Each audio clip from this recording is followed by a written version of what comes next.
एक राजा ने किसान से कहा, अगर तुम अपने लड़के को हमें दे दोगे तो हम तुम्हारा पूरा कर्ज माफ कर देंगे। क्योंकि किसान का लड़का राज्य का सबसे बुद्धिमान लड़का था। किसान घर पहुंचकर अपने बेटे को सारी बात बताता है। फिर वह लड़का कहता है, चलो सब लोग राजा के पास चलते हैं। पूरा गांव लड़के के साथ राजा के दरबार पहुंचता है। वहां लड़का राजा से बोलता है, महाराज आप दूसरों को हमेशा 2 ऑप्शन देते हैं, लेकिन हमें सिर्फ एक ही ऑप्शन क्यों दिया? तो महाराज के आदेश पर दरबार का सबसे चतुर मंत्री हाथ में एक झोली लेकर लड़के के पास आता है और कहता है, इस झोली में 2 पर्चियां हैं, एक पर तुम्हारा नाम लिखा है और दूसरी पर महाराज का। तुम्हें बिना देखे इनमें से एक पर्ची निकालनी होगी और जो नाम उस पर होगा उसकी बात मानी जाएगी।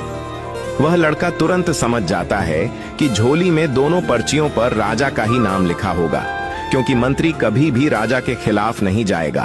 अब लड़के के पास 2 ही ऑप्शन थे, या तो झोली से दोनों पर्चियां निकालकर सबको दिखा दें, जिससे राजा क्रोधित हो जाएंगे, या फिर वह चुपचाप एक पर्ची निकाले और राजा की बात माने।